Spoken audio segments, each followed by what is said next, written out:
Sometimes when you break symbols open, they take on a greater depth of meaning. For example, this candle is a symbol of the light of Christ, which accompanies us on our faith journey. But what does a candle mean if I break the symbol by deliberately putting out its flame? Now it could symbolize the forces of darkness and death, injustice and uncertainty which can starve life of oxygen and extinguish it. I relight the candle. The light of Christ returns. But let's think about that. The light of Christ is always with us. It can't be extinguished. So maybe this candle actually represents our faith in God, which is uncertain and vulnerable. Faith can be rekindled, but it will always flicker. It will always be in danger of being extinguished. Though we could argue a faith which does not flicker at times is not really a genuine faith, not a living faith. In our text from Exodus, we encounter the flickering faith of Israel's greatest prophet, Moses. And the text describes Moses as a shepherd living a simple, uncomplicated life, watching over the flocks of his father-in-law Jethro, a priest of Midian. On this particular day, Moses notices a bush, which is an unusual sight in a desert region where there are very few living things. Bushes don't grow in this environment, but this bush is growing. It is green and it is thriving. It lives despite being in the wilderness where hardly anything survives at all. And Moses is even more amazed because the bush is burning and yet is untouched by the flames. God's Spirit speaks to Moses from the midst of the bush and asks him to approach. But before doing so, Moses must remove his sandals because he is on holy ground. Approaching the burning bush in his bare feet is a mark of Moses' vulnerability before God. It gives him a sense of fragility because his feet are unprotected against the sharp stones and the pebbles underneath. In the text, God speaks to Moses about what's on God's mind and heart, that he's heard the cry of the Israelites because of the oppression with which the Egyptians oppressed them. Notice how that word oppressed is repeated. And God wants Moses to confront Pharaoh and to lead Israel out of their slavery to a new home in Canaan. And the word oppress, lachatz, appears twice in the same verse, deliberately to emphasize the weight of the Egyptian oppression on the people of Israel. And lachatz means to squeeze into submission, to squeeze so hard and so intensely that the oppressed cannot live and breathe freely as they should be able to. But Moses is hesitant about what God is asking him to do, and he says to God, "Who am I that I should go to Pharaoh and free the Israelites from Egypt?" In fact, as the story develops, Moses will resist God's call 5 times in total, and God will equally reassure him 5 times. I once thought that this hesitation showed a weakness, a lack of confidence on Moses' part. But as Alana, my Hebrew teacher, was leading us in the study of this text at our Bible study meeting on Wednesday, I came to realize that Moses is really doing an assessment, a calculation which compares the sheer scale of the oppression of Israel against his own abilities as a leader and his ability to bring about any change to the situation that Israel is in. Moses understands the immensity of the task because he has been a part of the problem. Moses, you see, is of Israel by descent, but since being rescued as a child from the waters of the Nile, he was raised as an Egyptian in the royal household of the Pharaoh. So Moses has experienced and enjoyed Egyptian privilege. He knows through being at the center of Egyptian society how difficult it really will be to bring about Israel's freedom. And that might be one reason he questions whether he is the right person to lead Israel. After all, being brought up as an Egyptian, he hasn't experienced oppression personally himself. So why would the people of Israel ever want to follow him? So he reflects and he hesitates before accepting this role as shepherd of Israel. Last week in Minneapolis, George Floyd, a person of color, died at the hands of a police officer. As the knee of that policeman squeezed down upon his neck, he cried his last words, "I can't breathe, I can't breathe." And I'm sure that George never imagined or anticipated that he would become a representation of the frustrations and hopes of so many people. But he has.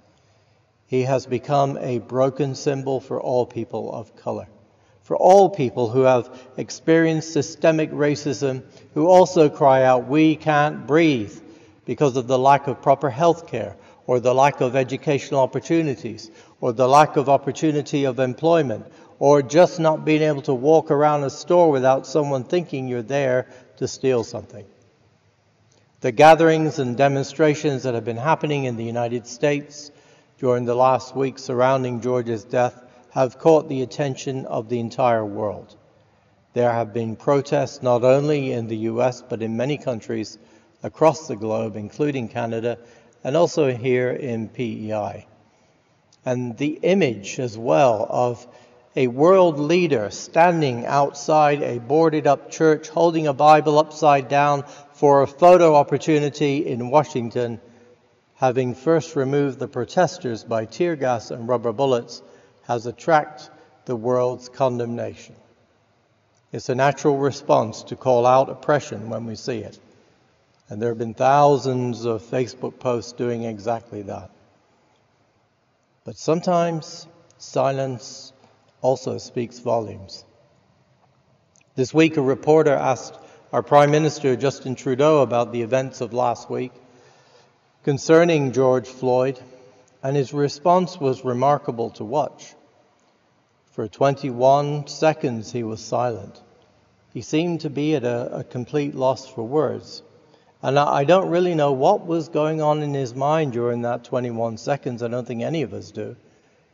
People have speculated and offered both criticism and praise from all ends of the political spectrum, but it was clear to me that there was, at the very least, a calculation and an assessment going on in his mind. And whatever that calculation was, whatever that assessment was, his response after 21 seconds pointed to the larger scale of the problem of racism and oppression, because he shifted the focus from the United States to this society, to our society. He pointed to the hidden aspects of systemic racism in Canada. He said racism is something many of us don't see, but it's something that is a lived reality for racialized Canadians. And for me, as a person who grew up in a multiracial society which has also struggled with racial injustice, and as a white person and a descendant of slave owners, and a person who eventually began to understand my own white privilege, I could appreciate what the Prime Minister was saying on that day. I think he was pointing out the hidden aspects of racism which exist within ourselves and within our own communities.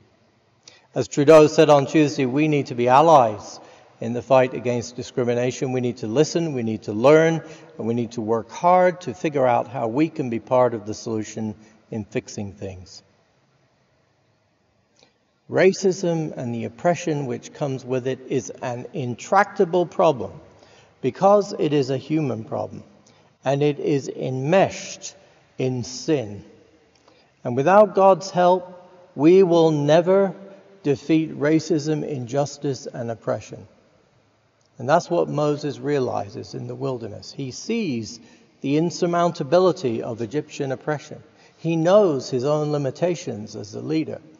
He even suspects that he has been complicit in the systems of injustice which oppress his own people.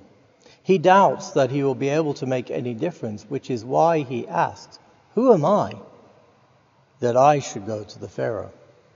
But God makes a promise to Moses.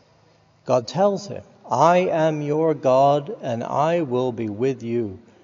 And when Moses asks, "And who are you?" because the people of Israel will surely ask me, "What is his name, our God?" When God replies to Moses, "My name is Ehyeh, Asher Ehyeh," which I always thought, when translated to English, meant "I am who I am."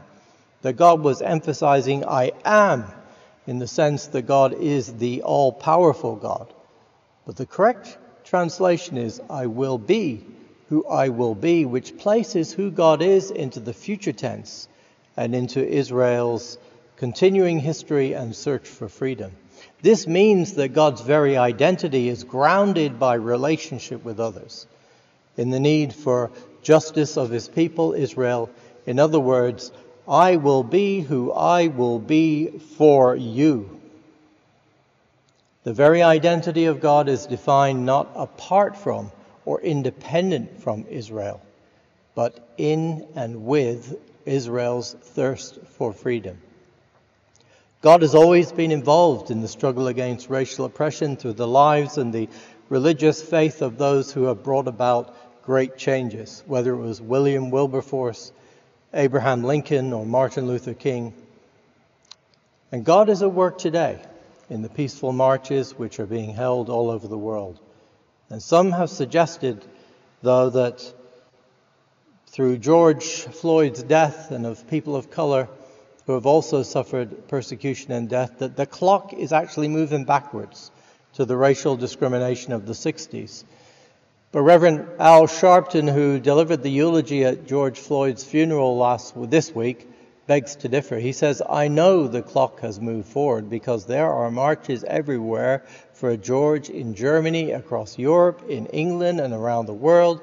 And in some of those protests, for the first time ever, most of the people attending are white." He said, "I know the clock has moved forward because I remember in the 60s a young white woman confronting me at a civil rights march, and she swore at me and told me to go home. But a few days ago when I arrived at the airport, a young 11-year-old white girl was tugging at my coat, and when I looked down to listen to her, she said to me, 'No justice, no peace. No justice, no peace.' So the clock has moved forward."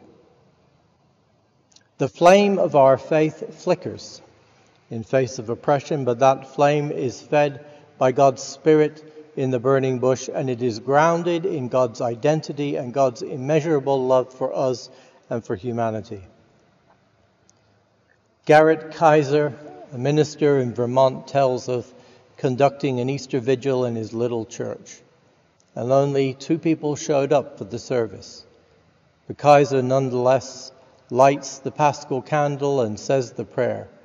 And the candle sputters in the half-darkness, and he writes, "Like a voice, it sputters, too embarrassed or overwhelmed to proclaim the news Christ is risen. But then it catches fire. And there we are," he writes, 3 people and a flickering light in an old church on a Saturday evening in the spring with the noise of the cars and their winter-rusted mufflers outside.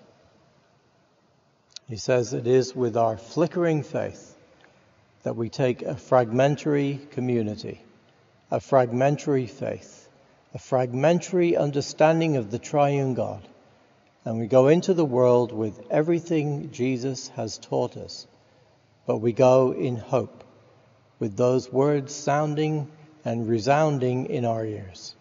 Ehyeh, Asher, Ehyeh.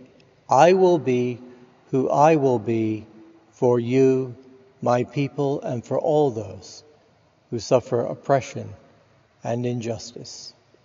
Thanks be to God. Amen.